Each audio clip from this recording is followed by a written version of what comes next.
My name is Akila Martin. I was born in Raleigh, North Carolina, but raised in Georgia. When I entered middle school, I had a desire to make music. Seeing the band kids in elementary school playing their instruments fascinated me and inspired me to make my own music. My parents were supporters of the arts and thought this was a wonderful idea, so they suggested that I play the flute.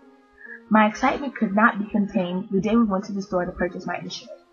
Learning how to wildly move my fingers up and down the keys and making beautiful music is what I longed for. My first few weeks of beginning band were horrible and will forever be engraved in my mind.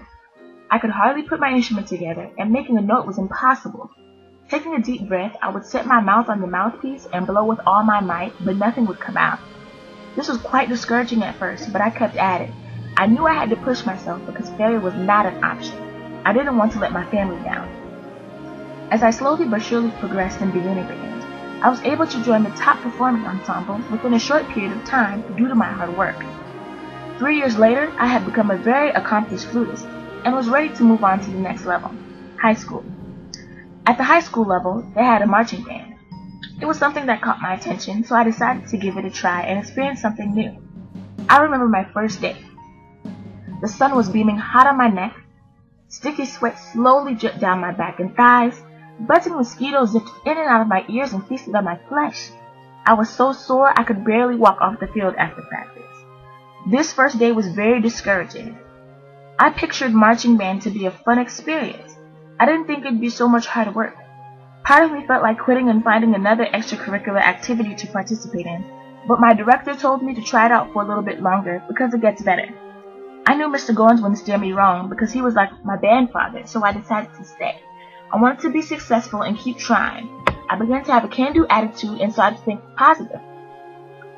After a while, Mr. Goins was right. I stuck it out, and I actually began to enjoy myself and have fun. The school year was coming to an end, and that meant that section leader positions were opening up. For the band students, this was always the best part of the year. This was the time that you could prove yourself worthy enough to be a leader and guide a section of the band. The section leader position really interested me. I felt like I had many of the qualities they were looking for. I was already really close to my section, and we would help each other all the time, so I decided to try it out. To audition for section leader, you had to write an essay expressing why you would like the position, play all 12 scales, and a lyrical piece. I worked hard for weeks. I would stay after band practice to practice my scales and lyrical piece, making sure it was perfect until the sky was pitch black, while others were fast asleep. When my friends were at the mall shopping, I was hard at work trying to better myself. While sitting down watching TV, I would play during the commercial breaks just to get extra practice in. After about a month of practicing and striving for perfection, it was time to prove myself. I woke up that morning with butterflies fluttering in my tummy. I went through the whole school day thinking about my audition. I remember sitting outside of the office waiting for my name to be called, palms dripping with sweat as I tapped my foot on the floor. Before I knew it, my name was called to come into the office and strut my stuff.